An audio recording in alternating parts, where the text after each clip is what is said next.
Good morning to all of you. As we continue our conversation this morning, my name is Massa. I'm the Dean of the School of Theology and Ministry here at Boston College and Professor of Church History. And I'm delighted to welcome our three discussants. So we have sort of an embarrassment of riches here with us. Jane McAuliffe is the president of Bryn Mawr College in Pennsylvania. She has spearheaded initiatives there to foster interdisciplinary collaboration and conversations on the liberal arts. She is, as most of you already know, an internationally respected scholar of Islamic studies. And I think we last saw each other at during the visiting committee to Harvard Divinity School last fall. At our sister Jesuit institution, Georgetown University, she was the dean of the College of Arts and Sciences, where I understand from my Jesuit friends there that the faculty still wear little black armbands on Wednesday afternoons, so sort of in your absence. So welcome, Jane. John Jenkins of the Congregation of the Holy Cross is the president of the University of Notre Dame, where he initiated a university-wide process of examining the question of the meaning and the purpose of a Catholic university. And I think lots of other Catholic institutions, certainly those of us at BC, have watched that very carefully to find out where you're going. Most recently, as you all know, 4 years ago, he invited President Barack Obama to president, where you had an interesting event. Interesting in the Chinese sense, I think we'd say. Phil Ryken is the president of Wheaton College in Illinois. He is a nationally respected theologian and former pastor of the 10th Presbyterian Church in Philadelphia. If you are a scholar of Presbyterian history, like I am, you will know that the pastor of the 10th Presbyterian Church is sort of like being the Cardinal Archbishop of New York, maybe with some more power than the Cardinal Archbishop of New York. He is the author of more than 30 books, and most recently a monograph called Liberal Arts for the Christian Life. So welcome, all three of you. I'd like to start off our conversation by picking up a question that Mark Oppenheimer asked during the last session, and that's a question about how one balances a faith commitment, a moral vision of education, with being an elite, selective higher education institution that wants to attract the very best students and scholars, and how do you balance those sort of things? So I guess I would like to hear the three of you. You're all from very different kinds of elite institutions. How one balances faith commitments with sort of the purported ends of liberal education, which are free inquiry, sort of allowing people to ask questions from various parts of the field. Do you want to? All right, I'll be happy to start. Actually, this gives me the perfect question with which to do a little kickoff history on Bryn Mawr College, which is very much a secular institution, but was Quaker founded. And these arguments were engaged well before the founding of the college, which was in 1885, a period in which two major forces were at work socially. One was the whole question of women's education. Could women be educated? Did they have the physical strength to endure? Seriously, or was it going to harm their ability to bear children, if they put their minds into the coursework of higher education. There were some real questions about the kind of education women were capable of and the kind of education that was suitable for their presumed role in society. Remember, this is before women's suffrage. So that was a major issue in the last quarter of the 19th century. And the other was, of course, the emergence of the European model of research institutions. So when this wonderful bachelor, actually, James Taylor, decided that he wanted to devote his fortune to the foundation of a Quaker women's college, for about 10 years before that college actually opened, there were very serious intra-Quaker conventions that dealt with the question of women's education and whether it should be a Quaker college or whether it should be a college that simply focused solely on academic excellence and academic rigor. And where those conversations actually came out, although the arguments continued for several decades, was that Bryn Mawr, rather than taking the direction of its brother school, Haverford College, which was a decidedly Quaker institution for Quakers, where many of the faculty members were Quakers, really took the direction of Johns Hopkins, which was also a Quaker-founded institution, but was all about attracting the best faculty, having the most rigorous entrance requirements, instituting standards of excellence that would be nationally and internationally recognized. And so it's fascinating to see these questions with which the panel is engaged today, and to see how more than 125 years ago they were the conversational fodder upon which the foundation of Bryn Mawr was established. Jane, would you say because of that Quaker founding, and I have friends whose daughter just graduated from Swarthmore, another Quaker institution, are there instances of the Quaker founding still at Bryn Mawr, or is that? Oh,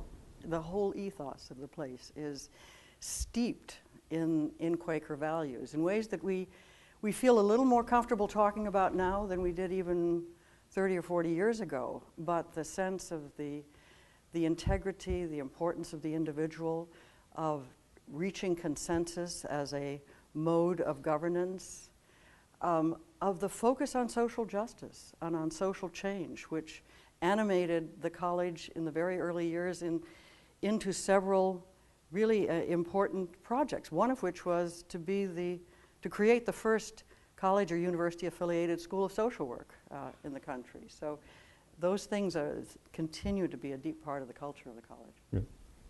John? Yeah, Mark, it's a good question. I think there's two ways to take it. One is sort of at a shallow level. It's about marketing. Can you hold your market position with students and faculty?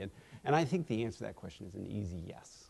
Because I think the great challenge in higher ed is that the homogeneity of higher education institutions, because we're all competing and we're all trying to be a little bit better, and we're 17th rather than 18th on U.S. News and World Report. That's not a very compelling.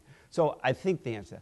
But I think on a deeper level, I think it's a more emphatic yes. And I've been thinking here as I've listened to this. I mean, we talk about a liberal education, but the history of that concept was that the threats to liberty were not external. It's not that the government or somebody else going to make me do what I don't want to do. They were internal. They were my own passions, my own acquisitiveness, my own pride will prevent me from being the free person I want. And if you look at Plato and Aristotle through the Middle Ages, it was that struggle that liberal education was about. And the very concept then of a liberal education is profoundly moral. It's about the shaping of a human person. And I think it was said before, if you're in an institution, and I don't minimize the challenge, there are tremendous challenges, but if you're in an institution that at least at an institutional level buys into some vision of what a good human life is, you at least can talk about a liberal education in a way that's coherent, perhaps. So I guess I think there's a great opportunity here. More to be said, but I found the prestige question to be very searching for us at Wheaton College. I definitely think it's possible to pursue excellence in liberal arts education and at the same time be faithful to a particular statement of faith and pursue both of those goals, and possibly also to be well regarded within higher education generally for academic excellence.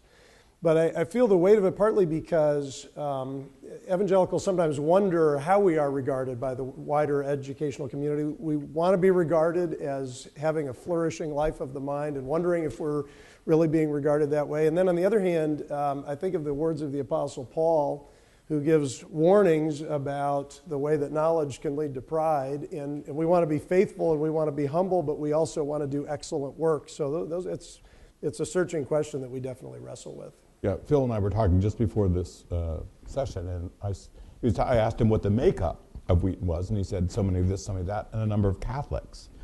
And I was kind of surprised, and you answered because Catholics come there because they felt the Catholic alternatives weren't religious enough. Is that I think that would be true for some of our Catholic students. I mean, I said the number of Catholic students we have on campus is quite small, but they would identify themselves with an evangelical statement of faith, and they would be looking for a particular kind of Christian community, and I think in most cases finding it at Wheaton College. Yep.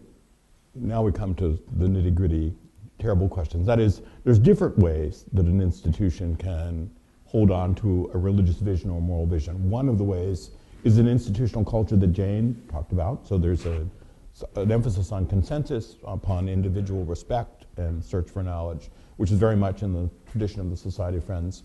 But for Catholic and evangelical schools, I think there's a larger question about, and we've all been through this in the past 20 years, questions about statements of faith. Should the institution have a statement of faith that you expect all the faculty to buy into on some level? Or should a certain percentage of the student body or professorate be members of the sponsoring religious institution? I think, I know I was part of it before I came to BC. I was part of a conversation at another Jesuit school where that was a very interesting and heated question. Do you want to address that? I mean, it's sort of like, should there be statements of faith? Should institutions clearly say, this is a university about da-da-da-da-da-da?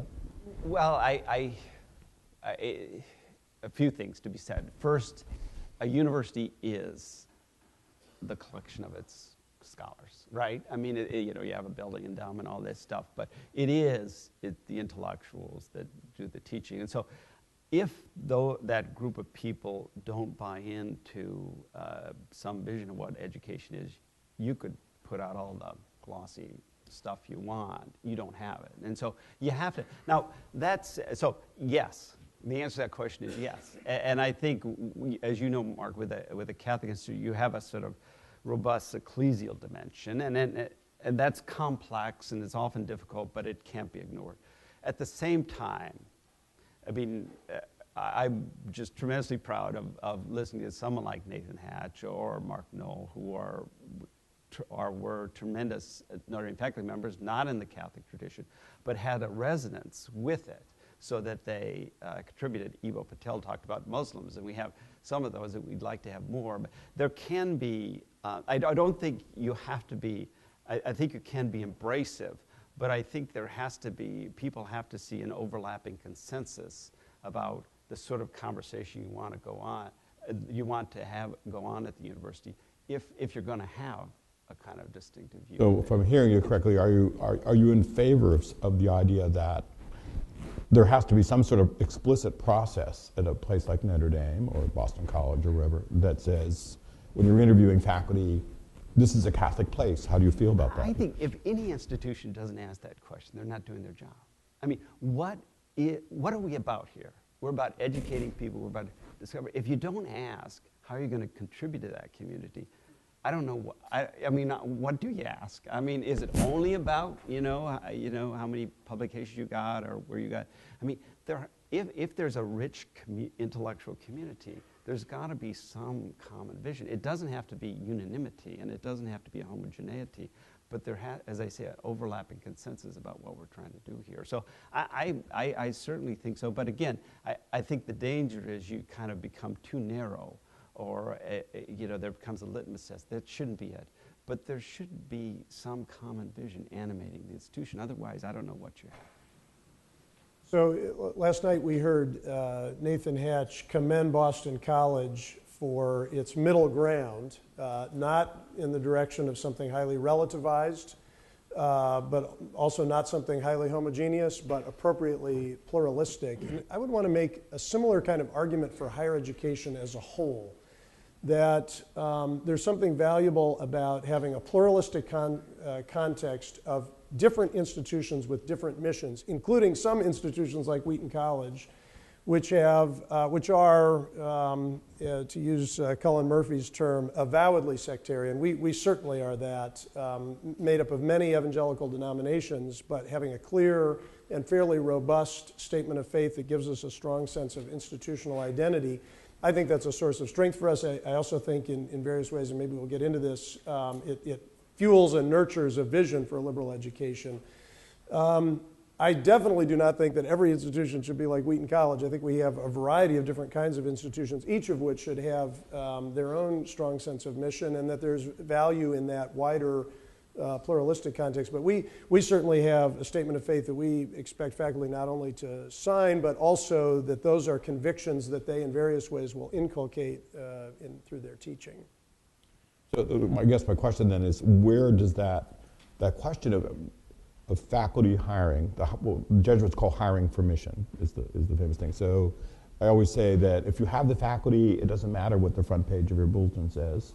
And if you don't have the faculty, it doesn't matter how many crucifixes are on the wall. It's not, people aren't engaged. It's just not what it says it is. So where should that take place? Should that take place at the level of hiring? Should there be an institutional-wide officer? I mean, like Jane at Bryn Mawr, how do you assure that when the faculty come on board, that they're on board this formally Quaker mission of respect for the individual consensus? And how do you enforce something like that? Well, I think that the piece of that we would foreground in hiring and then in mentoring and developing faculty at Bryn Mawr is really the notion of an educational process that is focused on the formation of the whole person. I was really struck moving from Georgetown to Bryn Mawr in 2008, how much of the rhetoric translated from the Jesuit Catholic University at Georgetown to Bryn Mawr and the undergraduate education of students in a very holistic way. And although we don't evoke the name of the Society of Friends, we occasionally will talk about our Quaker heritage and that sort of thing. What we're looking for are faculty who are interested in more than simply the intellectual development of students, who are interested in more than simply students as kind of adjuncts to faculty members' own research trajectory, although we want a very research-intensive faculty person every time we hire, so that the questions we're asking are more about the interest of those faculty members in being at the intentional learning community that a very small liberal arts college constitutes, as opposed to what they would do at a large Research One university. And we raise that question quite overtly.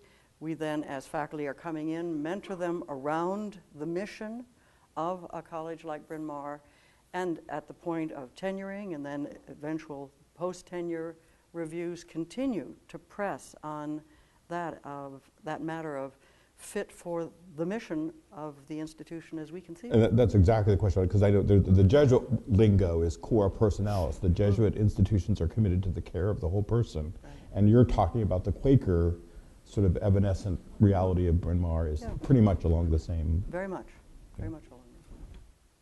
John? Yeah, all I can say is I think Jane talked about the character of her institution and its traditions and its aspirations, but unless you hire faculty who will be committed to that, and there was some self-selection. I mean, you wouldn't apply to Bryn Mawr if you weren't interested to be part of that. But unless there's some self-selection, you'll lose that quality. So what's been your experience? I know that you and your predecessor have led many faculty discussions in South Bend about percentages or quotas and that kind of thing. And I think just being a former faculty person, I think that's pretty inimical to how even committed Catholic faculty would feel toward that. I mean, how did you oversee those kinds of percentage of quotas on gender and minorities and on Catholics, but it's not. Again, I mean, it's not. Everybody's got to be Catholic. Everybody's got to sign something. But I think people should understand and kind of either locate themselves in a tradition or relate to a tradition in such a way that they can find that they can make fruitful contributions and find it a nourishing community. And what we have found, quite honestly, is it's not a barrier to sort of academic quality. It's in many ways an asset. I mean, Nathan Hatch spoke about, he was thinking about Illinois or Notre Dame, coming out of Yale, well, Notre Dame would be a place where religion could be discussed more openly. That was attractive to him. So that was a sort of recruiting advantage for Notre Dame. And we found that because I do think, again, there's a challenge of just the homogeneity of institutions. And excellent institutions, great scholars, you have to sort of talk about what's distinctive. And if someone's going to come to Notre Dame who could go to whatever prestigious institution you want, there's got to be something different that we offer. So you're almost saying that being Catholic helps define Yes. an important niche for getting Yes. students you want. Yeah. Just on the subject of hiring for mission, I can hardly think of something that's more important than that for us. And for us, that includes, I review the files of anybody that's coming to campus for an interview for a position. And we do not approve a full-time hire without actually our trustees' academic affairs committee also signing off on the final candidate. And they will see brief essays from faculty members about what is your understanding of liberal arts education, what is your own personal commitment to Jesus Christ, also questions about scholarship and things like that, and also philosophy of education, how you will model for students a Christian commitment. That's all part of our hiring process, and then also part of our sequence of faith and learning seminars that we take faculty through once they've been hired. So not just the hiring, but also the enculturation into our community is very important.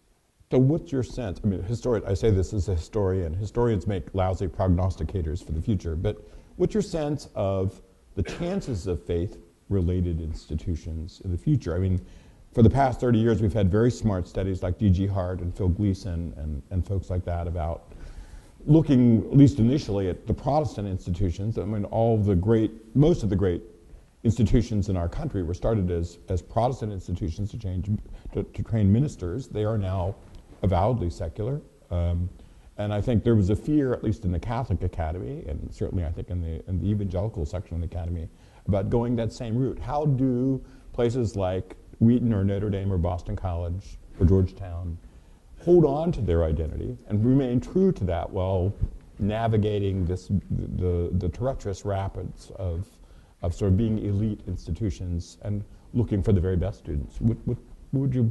I'll just comment on that briefly. I mean, I've been interested in that question actually since I was a student. I'm an alumnus of Wheaton College. I was raised in that community, raised in Christian liberal arts tradition, and I was interested in that question even as a young person, just knowing a little bit about the history of higher education and what the trajectory that many institutions have been on. And I think one of the things that helps distinctively Christian institutions now is an awareness of that history, and also we are also much more distinct than we would have been even 50 years ago, certainly 100 years ago, and that's part of our distinctive identity, and so it has certain strengths and weaknesses, but that's why students and faculty are coming to us for that distinctive kind of community. Mm-hmm. It's tremendously challenging, as has been said previously, for all sorts of reasons. So you just have to navigate those. I guess I would like to say just something else, just to echo again what's been said before. I do have serious worries about the commoditization of higher education, and I've given talks before. Parents have to shell out $250,000 to go to Notre Dame. Well, why is that? Well, you can earn so much more in the course of your career if you get a really fine higher education. Well, if you start to talk that way, then the value of education becomes simply its economic benefit. It's extrinsic. And I fear that those pressures, those market pressures, are having a greater effect on how we think about higher education and how our students and their parents think about higher education. For all the challenges, the hope is that perhaps a kind of religious identity can give a ballast to those tremendous pressures, to give some depth and richness to a concept of education that goes beyond simply kind of talk about a return on investment. Let me do a take on this from the position of a secular liberal arts college. Yes, religiously founded, but currently a secular liberal arts college. And I would echo something that Andrew Delbanco said in the first panel, which is, of course, that religion is coming back to campus. As a scholar of Islam, I'm very well aware of the fact that often the resurgence of interest in departments other than the religious studies department, in political science and sociology, is driven by a sense of religion as pathology. There's no question about that. But on the other hand, there's a real upsurge in an effort on the part of students and faculty to get a stronger grasp about the the way religions operate as cultural forces more generally. It just seems impossible in this day and age to imagine graduating students for, to use the current term, global citizenship, without their being well-informed and having reached a certain level of religious literacy. So these are forces that affect both the religiously affiliated and the unaffiliated colleges and universities equally. Adding to that is, I think, an upsurge in student personal interest in religion and spirituality. And of course, you know, the commonplace here is, well, I'm spiritual, but I'm not religious, and all that surrounds that. But certainly we're experiencing that at Bryn Mawr, a much greater openness. I think it was always there, but students feel a little bit more empowered to speak about their own religious interests, however unformed and illiterate in some ways in terms of traditional senses those may be. We have recently instituted an Office of Religious and Spiritual Life on campus in response to these student needs. In fact, the director of that office is with me at this conference. He also happens to be my husband. So Full disclosure. In some ways, I would say that having a president of Bryn Mawr who's a Roman Catholic and is willing to be very explicit about that has also allowed some faculty voices to surface that had felt that they really had to keep that part of their lives very, very private within the secular ambience of the college. Well, let me ask a question based on your former institution, Georgetown. I was at the inauguration of the new president of Holy Cross, and Jack DeGioia, who's the president of Georgetown, was there. And I asked him. I said, in this year's current freshman class at Georgetown College, what percentage of the students are Catholic? And he said 37%, which is slightly more than a third. I think depending on the blog site you read, Catholics make up somewhere between 24 and 27% of the American population generally. So 37% is slightly larger than the quarter to maybe a third of the population. So my understanding, and we had a very interesting conversation about quotas. And so my question is, Harvard, at least the last time I looked, Harvard College was something like 24% Roman Catholic. So the question is, if you minus quotas or minus some sort of explicit kind of understanding that a certain percentage of the class is going to be Catholic, how do you stay Catholic? I mean, it's fun to even think that Harvard, where I went, is a Catholic institution. I mean, it's slightly less Catholic than Georgetown, but not by much, you know. How do you do that? Maybe you Mark, don't. are you asking me? Yeah. I am 5 years from being dean at Georgetown, and at the time that I was there, I would have answered that question that you asked Jack as 55%. So there has been a real shift in those statistics in the intervening 5 years, if that was if Jack's answer represents the current reality of the freshman class.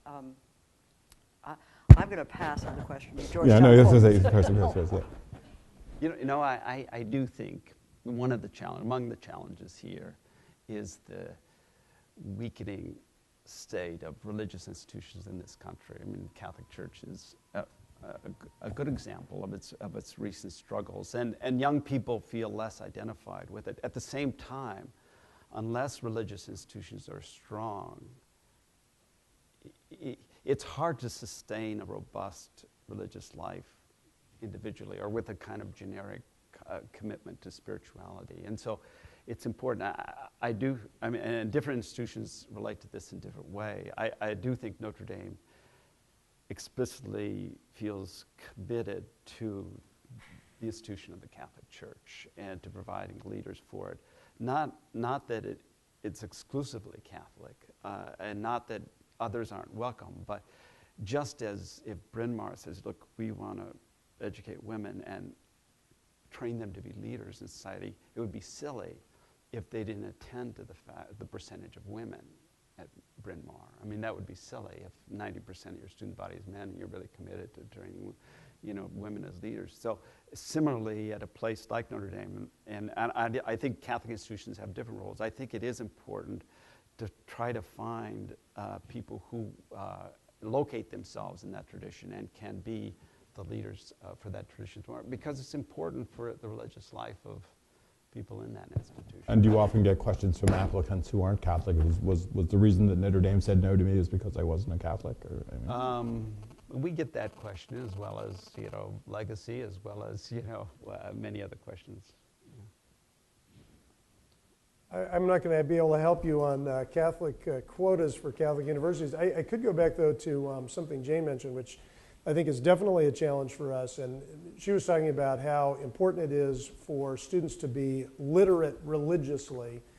And that's more of a challenge, I think, for us, because we have obviously a homogeneous faculty in terms of their religious commitment. So for us to expose our students to world religions and the perspectives of different religions takes a lot more intentionality, something we have to be much more intentional about than in a more pluralistic faculty, if you have that on campus. Well, as all of you know, since I presume all of you are religious readers of the Chronicle like I am, do secular or public universities, do you think, do a better job of training people to live in a religiously pluralistic world than religiously based institutions? I mean, there's an argument that you could make that going to a place like the University of Massachusetts just introduces you to the sheer spectrum of diversity, or a place that's an elitist, an elite but secular place like Bryn Mawr does a better job of just sort of like training you how to navigate the rapids of religious diversity and pluralism.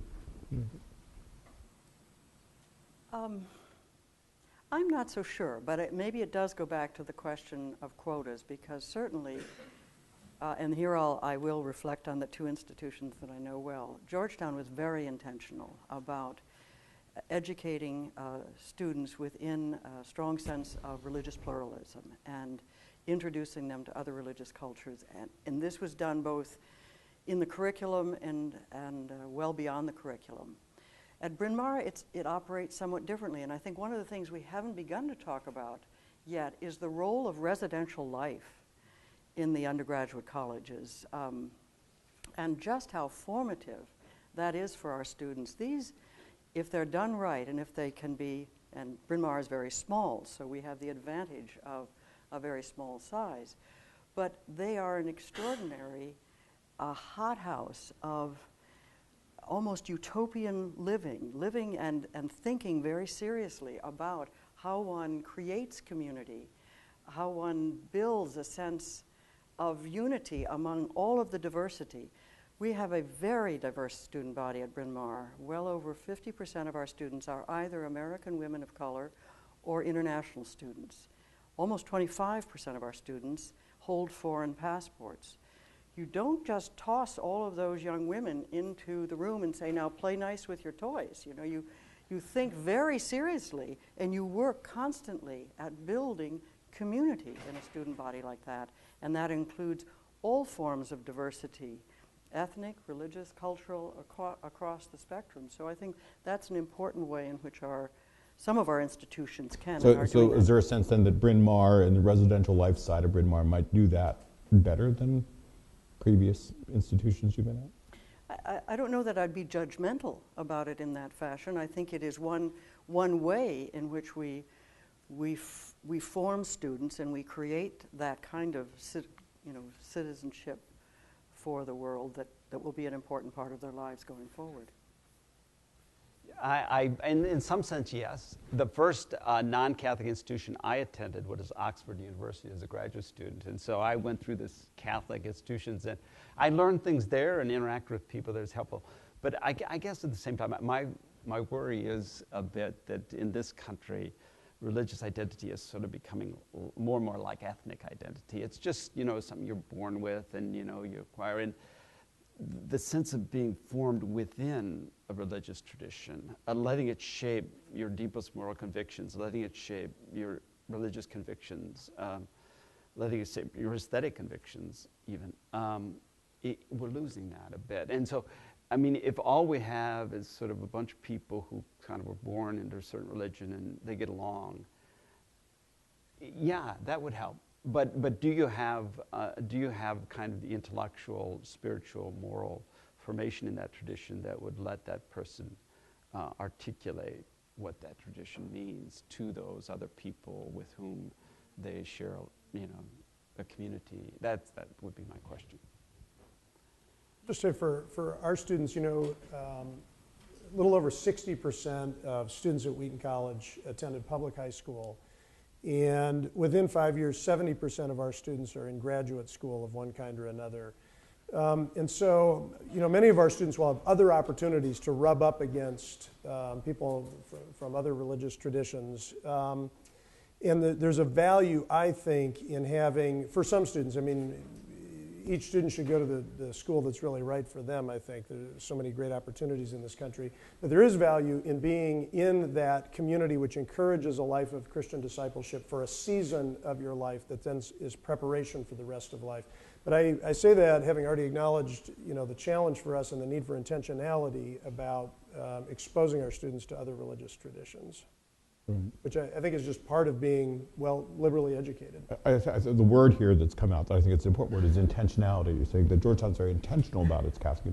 And of course, as Julie mentioned in the previous panel, that we're in the historical context. We're not creating things from the beginning, that we're in the middle of things. How do you get faculty buy-in to a vision of moral leadership, or of a certain vision of liberal arts education, or a certain vision of the importance of God and religion in the formation of the individual and the individual conscience? How do you do that, given the fact that all three of your institutions are old, have been around for a while, and there's been a long tradition, and you're trying to get, just to judge by the number of graduate schools in the United States, but most people come from secular or public graduate schools when they come, So say for a handful of graduate schools that are explicitly religious, most faculty, prospective faculty, come from places that are avowedly secular, as did I think all of us. So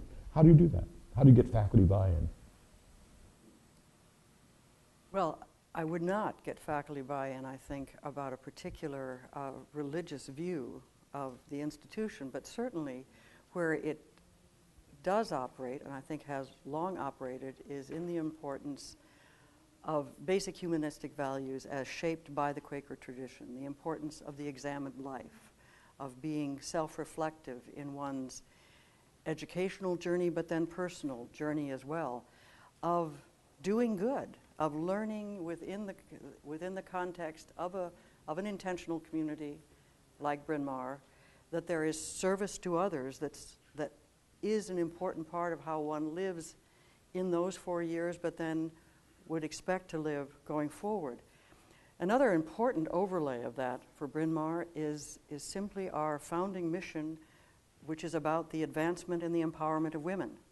And if there is anything in the 21st century that remains an enormous moral dilemma, it's the fact that across the globe, women remain deeply disadvantaged, often oppressed, abused, and culturally subjugated in ways that are almost unthinkable for those of us who enjoy the advantages of the kinds of educations that the institutions represented here offer.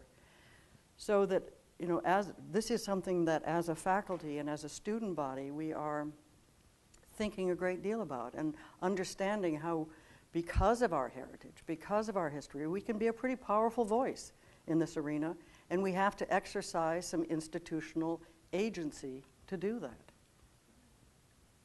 I think this is one of the areas where an institution like Wheaton has a huge advantage, because there's a lot of talk, we heard it in the earlier panel and last night as well, about the need for moral formation as part of higher education, as part of liberal education.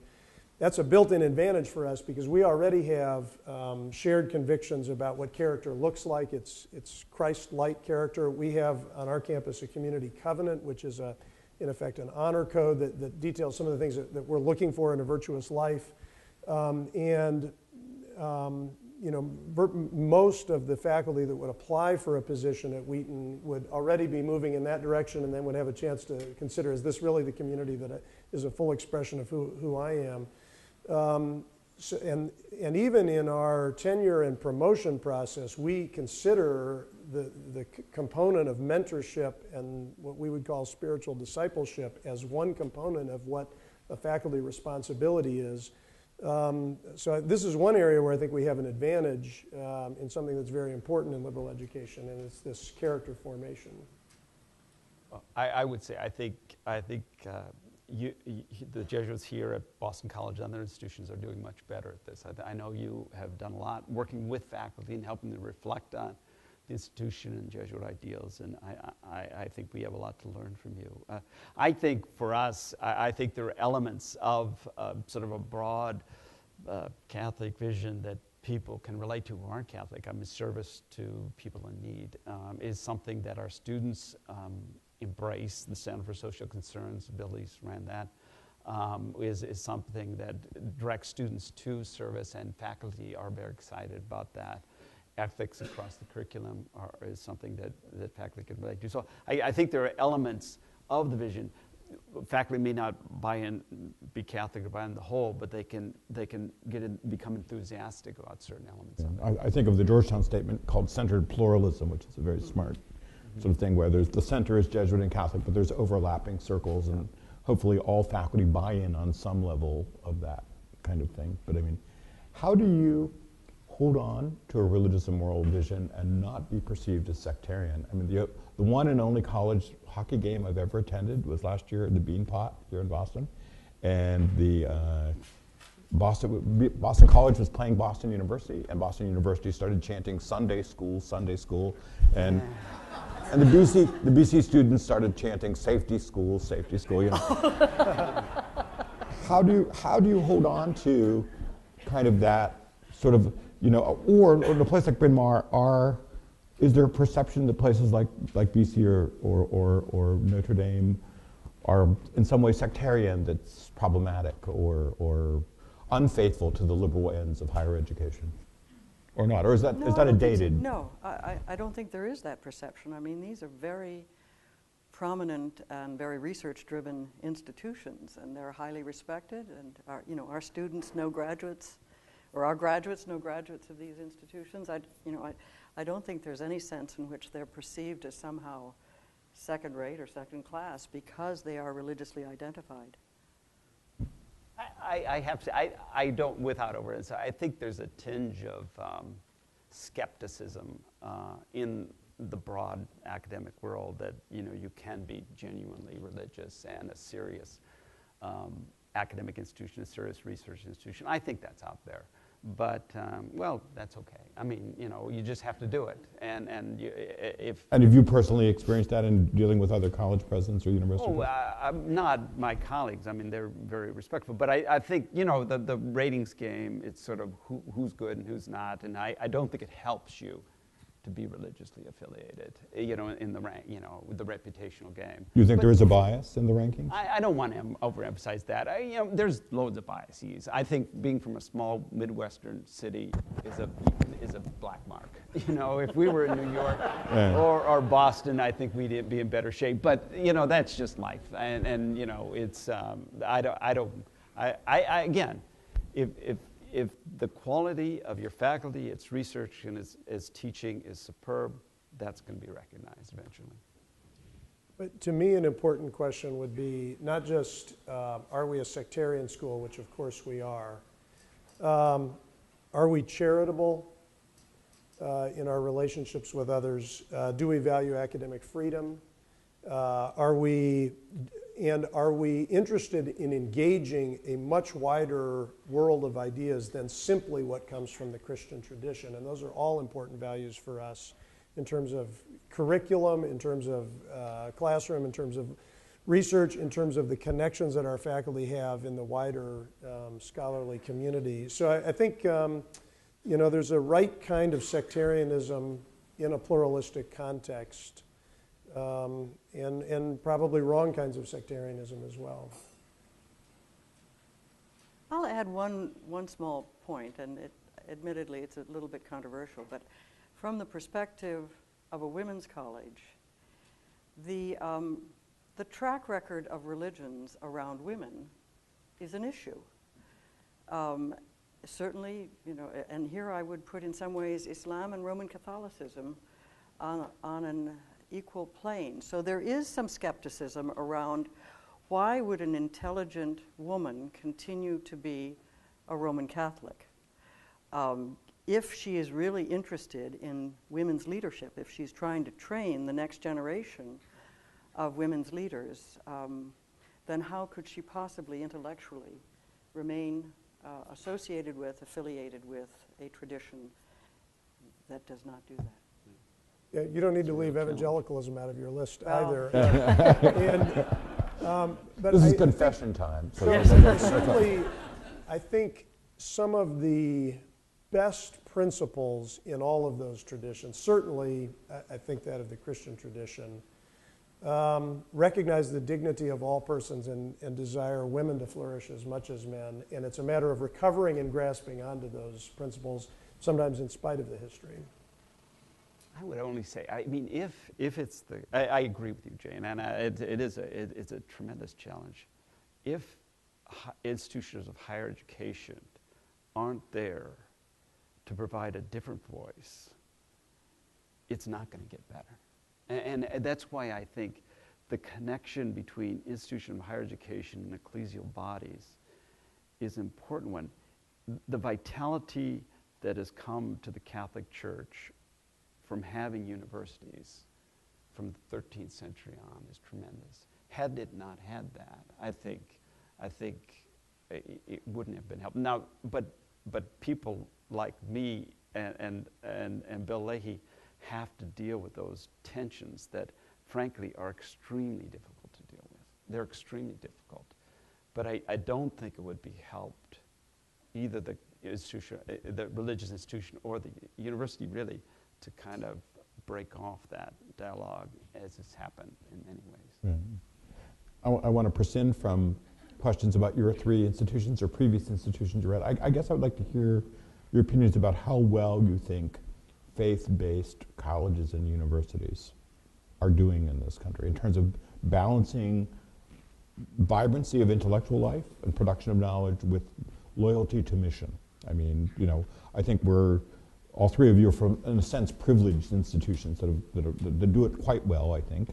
How well do you think how many Catholic colleges in the United States? 200 and, that varies on a day-to-day basis. I'm going to say, let's say 230, something like that. And there's many, many more religiously affiliated or faith-based institutions. How well do you think that as a form of higher education is doing in the United States amongst the 4,000 colleges and universities?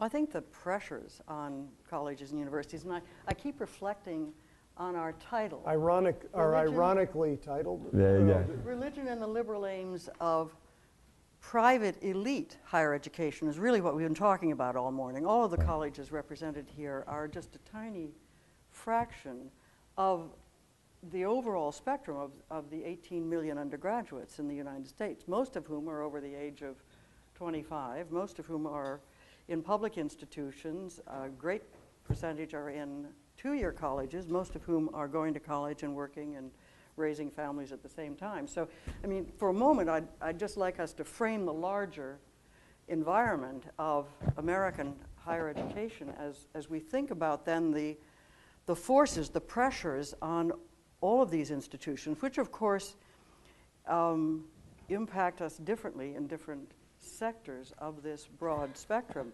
So I think faith-based or not, private, small liberal arts colleges are under enormous financial pressure by virtue of the high cost of education and the resistance, the understandable resistance, and the financial pressures around the continuous raising of tuition, where the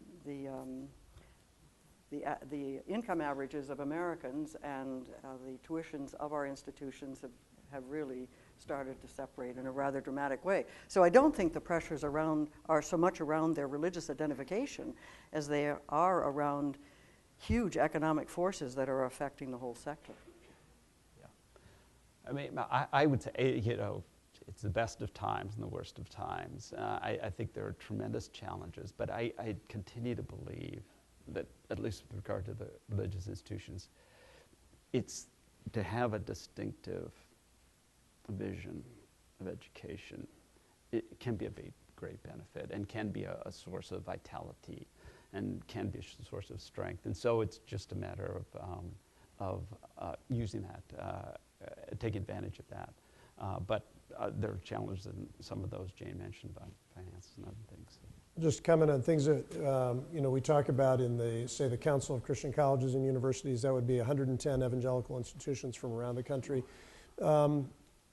Embattled but thriving is probably the context.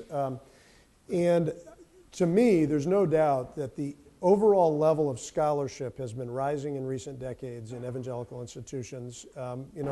Mark Knoll and others, Nick Waldersdorf, others have had a lot to do with that through their leadership. And Mark's book, The Scandal of the Evangelical Mind, really led to a lot of soul searching.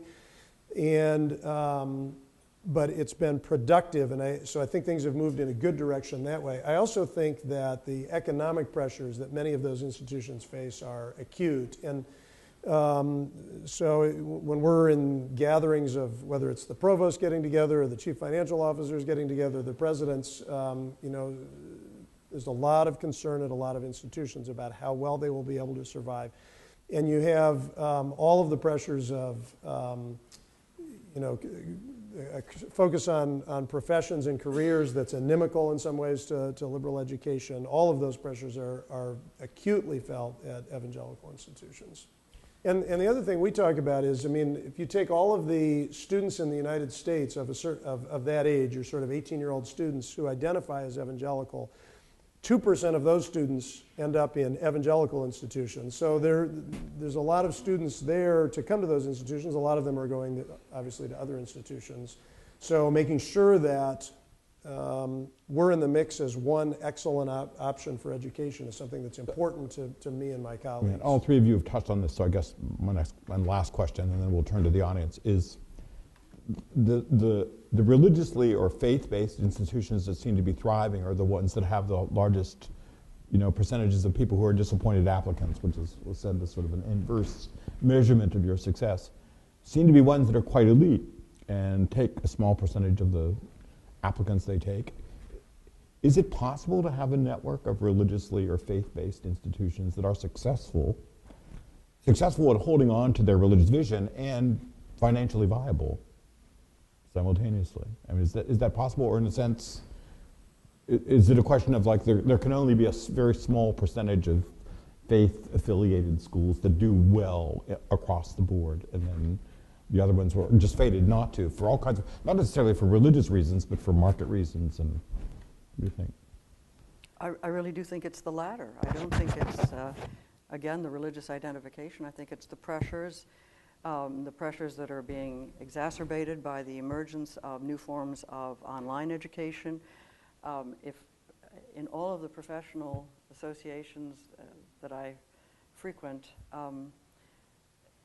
all they are talking about right now is the rapidly changing economy of higher education and the potential impact of new forms of content delivery. There was a question after Nathan Hatch's wonderful address yesterday about MOOCs, massive open online courses, and there's so much buzz among the leadership of institutions, public, private, big, and small, about what does that mean? Is that just a passing fad, or is that something that has the potential to really change the structure of undergraduate education and the finance of undergraduate education? I agree with Jane. I think it's a general challenges that I find the kind of limited resource for religious institutions is intellectuals, faculty, academics who who are superb in their fields and want to be part of that. Then, because the graduate schools don't tend to produce people. Yeah, most graduate programs make you loyal to your discipline, not exactly. loyal to your... And a kind of... And I do think, I found this, I do think there's a sort of suppression of kind of expressions of religious commitment in higher education in graduate programs. That may be overemphasized, but I do think that. So, but I think that's the real limiting. So you would say that one of the great, maybe the great challenge then is for religious or faith-affiliated institutions to find the kind of faculty that would be committed to this. And produce them. And overall, I find myself very encouraged by the faculty that we're able to hire. There's no doubt that some of those faculty coming to a place like Wheaton is an oasis for them because they have felt that they have not been able to have the full expression of their religious commitment in other academic contexts. So I think there is something to what Father Jenkins is saying about the context of secular institutions. Going back to the question of which way are things going and what are the pressures, if I could rephrase the question this way, 20 years from now, will there be more institutions? Will they be bigger and healthier and stronger institutions, now just speaking in an evangelical context, like a Wheaton College, or will there be fewer of them, not as large, not as distinctive in their evangelical identity? And I fear the latter of those two. I think it's going to be a big challenge for it to be the former. So do you have any questions? Yeah. Why don't we start right in the front here? Okay. Phil, you can't say the right kind of sectarian or the wrong kind of sectarian and not get asked about that. So I'm going to do the honors and ask about that. Just a couple of key characteristics of the right kind and the wrong kind. What pressures do you face from the broader community to be what you might consider the wrong kind? And what role do you think Wheaton and other faith-based institutions have in leading their broader religious communities towards the right kind? So the wrong kind would be, and you can press me a little more on it, Ibu. The wrong kind would be a sectarian institution that is not interested in engaging with the ideas that are outside of its religious tradition. So that would be the wrong kind. A wrong kind would be a sectarian institution that is very closely identified with political positions and sort of has a partisan view, so that becomes such a dominant part of religious identity that it inhibits a more capacious understanding of the world. I also think, those would be two of the main things that I would be thinking about. Now, what was the second part of your question? Because I'm not sure What pressures do you feel from Yeah. the broader community to... From the broader secular community or the broader Christian community? Yeah. I mean, at Wheaton, we face pressures both from people that think we are too liberal and too conservative. So, and I thought, I agreed, by the way, with everything that was said about Wheaton College in the former panel, including what Mark Knoll said about people that disagree with Wheaton College or its positions among its alumni. Whatever vantage point they're disagreeing with that, it's going to be with a strong sense of moral conviction. And often, and I would add this, a strong sense that the kind of free inquiry and pursuit of truth that they learned at Wheaton College is not being honored now in whatever. So there's a kind of open-mindedness that a liberal education at Wheaton that produced that people want to see, continued and maintained. So it's pressures from a couple of different directions. Jane and John, do you want to comment on that? The ones that will be most volatile for me in my context will be political convictions, either liberal or conservative political convictions that then are mixed in with kind of how they're looking at Wheaton theologically. It's a woman. Yes, I'm Susan Jacoby. I'm the village atheist for purposes of this conference. I've been struck by the panel this morning before you as well as your own. There are two issues here, obviously. One is your status as religious colleges providing a liberal arts education. The other is perhaps represented more by Bryn Mawr, the pressures that affect all liberal arts colleges, which affect also religiously based liberal arts colleges. I've been struck by the defensive tone of all of your comments,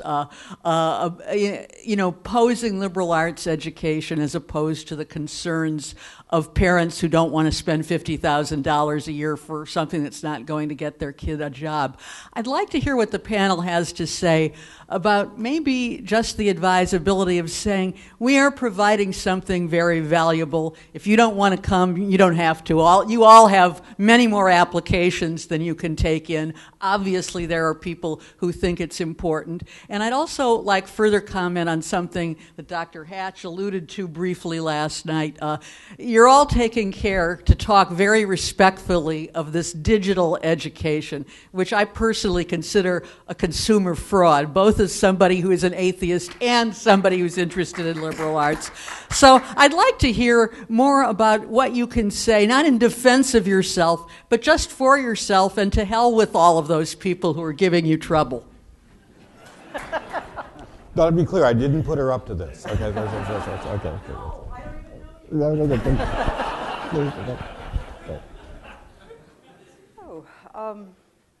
I think we do spend so much time speaking about what we deeply believe is the formative value of a liberal arts education. I mean, that's why we've dedicated ourselves to the presidencies of institutions that, in fact, do form not just intellects, but whole people in their undergraduate years, and in the case of a number of our institutions, well beyond that. I have not heard the defensive tone that you've picked up, Susan, in today's panel, but I have heard the concern, and in some ways it goes back to the statistics that I've often quoted and Andrew Del Banco did this morning, that in fact liberal arts colleges, if you think of the selective liberal arts colleges, are a tiny, tiny spectrum of American higher education. Most undergraduates do major in business and communications and are on a job track. And it is extremely important that we continue to raise our voice about education as preparation for human flourishing, for a lifetime of human flourishing. And I think as presidents of these institutions, we do that. But I'm not the president of Arizona State, a huge, huge, huge university, and consequently my voice, I think, does not get the same play. But I don't know any president of any institution that considers its undergraduate education to be a genuine liberal arts one who is not talking and talking constantly about the value, because they see the value. They see the value in the graduates. They see the value in the alumni who do, in fact, benefit from both the breadth and the depth that characterize liberal arts education. I'm not going to dismiss new forms of online education quite as cavalierly as you have, because I think there's a great deal more sophistication that is being developed, and why should we just toss out the poor with the emerging better of this? So, and I have seen a big shift in presidential attitudes towards this in the last 18 months. When I would talk to presidents of other liberal arts colleges, really less than 2 years ago, about any form of online education, the answer was always, that's not us. But now, with the emergence of some very good institutions who are experimenting around this, admittedly, they haven't got a business model that's going to support it into the future, but they are experimenting, and some very interesting courses are being developed. I think there are ways in which small colleges could benefit from some of this. I'm certainly not going to ignore it. I'm going to look at it. I'm going to look at it critically and carefully. And I'm going to begin to wonder if there are forms in which certain parts of this could be an enhancement to what we currently do in our very intensive kind of education, where we have an 8-to-1 faculty-student ratio and where everything is around student-faculty engagement. So I'm keeping a pretty open mind on MOOCs and everything else. I think digital technology is just a tool. How are you going to use it? What are you going to use it for? That's an interesting discussion, but it's not a panacea, and I think it's just a lot of the rhetoric is about that. But I say about our defensiveness, I haven't heard either. But I think this group has to talk to parents who are making tremendous sacrifices to send their children to our institutions, benefactors whose generosity allows us to run those institutions, media who are very critical. And what may come across as defensiveness is a passion about the value of what we give the young people who come to our institutions. in the face of those questions. And so perhaps it is defensiveness, but it may also just be a recognition of the real questions and concerns combined with a passion about a commitment to the value of what we offer. Or at least defensive about being called defensive. Yeah, there you go. Yeah. Being defensive? We do liberal arts for the joy of it as much as anything else, and the other benefits of it are fairly incidental. But. That's a pretty good defense of the defensiveness, so I think that's good. There's a gentleman right there. I come from a Catholic chaplain to a state-sponsored institution with an enrollment of approximately 70% Catholic. And I wanted to ask this question with the previous panel with regard to institutional practices and the aims of higher education. The college applications asks for a declared major. That's an institutional practice, widespread. Knowing that the major could change during the course of the experience, maybe that's not the right question to ask right from the beginning of freshman. Some entering freshmen declare undeclared. I propose that a far better question to ask an entering freshman is, what is your purpose? What is your purpose? And that should have begun in the high school program too. They bring baggage with them already. It's not just starting off as in higher education. And the more colleges can help with the purpose, the human purpose for each individual, the more a student will select the right major for him or her to pursue. At present, it's possible to graduate from college, and I know a number of graduates of various ages, families, who are struggling or without a sense of purpose. Finally, I have a nephew graduating from a Catholic institution this June, $200,000, and without a sense of purpose, but yet fulfilled a major. Thank you. Do any of you want to address that? Well, I think you really have hit upon an area that much of the conversation is circling around. You know, how do we infuse a sense of raising some of the big questions that guide all of our lives into the educational journey of our undergraduates? Is that something that's just done in a sort of ancillary fashion, or is it woven into the entire fabric of the curricular and co-curricular journey that our students take? In terms of the specifics of indicating an area of possible major interest or not on an application form, I think there's so much else within the way the applications are put together for our kinds of colleges and universities that do raise some of those larger questions. You know, why does this particular school interest you? What are the kinds of things you hope to secure as part of your educational journey in this site, at this place? So if they're not raised as explicitly as you would suggest, I do think they are embedded in much of the admissions work that we do. I agree with that. I agree with the comment. You know, we like to see our students move in the direction of having a clear purpose for life. We want to encourage that both through the curriculum and also co-curricular.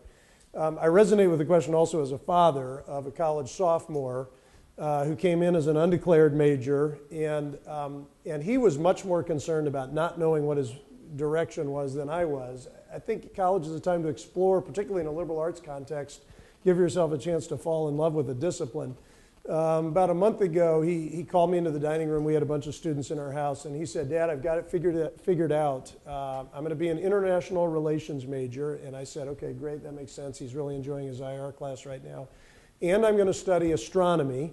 I was like, "Okay, well, you know, sciences are great. And I'm going to be an alien diplomat." And so my excitement diminished at that point. But you know, we need to give our students some space to find their way, and Lord willing, your nephew will find his way too. We have one more question. Bryn. Hi, I'm Michael Lindsay from Wheaton College, and I have a question about agency. I wonder what the panelists think are the most significant agent for either preserving the religious tradition of the institution or changing it. Alumni, donors, students, faculty. Jim Burchell in The Dying of the Light had said it was presidents and boards of trustees. As a new president, I'm finding that the agency of the presidency is far more constrained than I thought he gave credit to. I'd be curious what you all think. I would say, I think it's all of the above, but probably faculty are the most important group. I mean, not that they have to be 100% on board, but unless you have enough on board, you're just not going to do it. And the role of the president and the board is they have a chance to kind of shape that because they're the intellectual heart of the university. I would agree with that. Presidents come and go. Yeah. As a new president, you won't believe that. But the faculty are there, and they are genuinely the heart of the institution. I would put a little more emphasis on the board, actually, and that may just be some of the unique dynamics of the Wheaton College board, where people serve 10-year terms. Many of those are renewed, and so we have long-standing trustees. They definitely have a passion for guarding the mission of the college, and then they work that out through their involvement even with the faculty hiring process. So we're maybe a little more top-down in that regard than some institutions would be. Please join me in thanking Jane, John, and Phil for an excellent discussion.